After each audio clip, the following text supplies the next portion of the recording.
So I picked the second most super scorching day to finish the truck off. I haven't bored you really with the reassemble, you know, it's obviously just the opposite of the way I took it apart.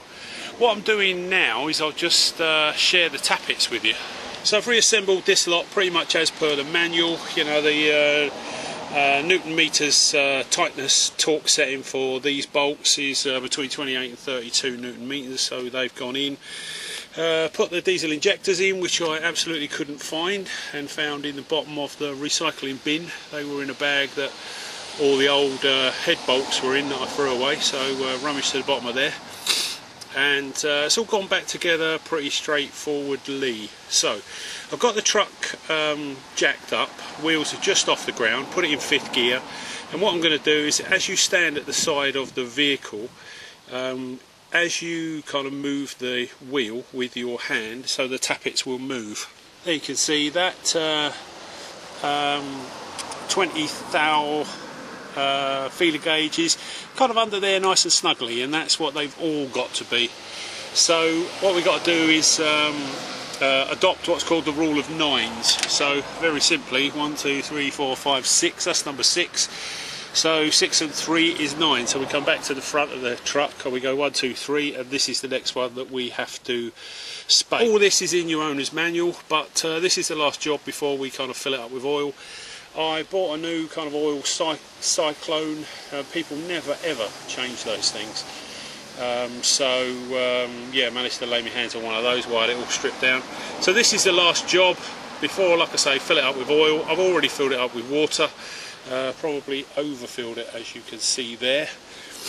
I haven't got any diesel heater glow plugs at the moment. They seem not to be working, so I'll have to double check those, but that is basically, you know, the job done. So it's not going to be too long where we're in a position to turn the key and either this is going to start or it isn't, but that's the job done to the best of my ability.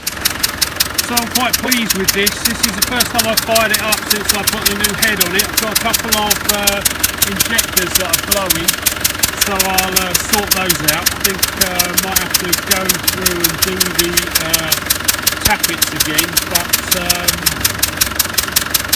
promising, that's all I can really say at this time. But this is the first time we've turned the key, and there you go, ladies and gentlemen, we just might be on our way back. I'll tell you what, people, you can call yourself a prepper when you've got 2 of these laying around. How good does that sound, everybody? My injectors aren't blowing. Haven't got that sort of type noise. Yeah, they're all good. That sounds pretty sweet, you know, considering the old girl's had a head transplant. Man, I just want to send a message to Sandy at Jacklaw.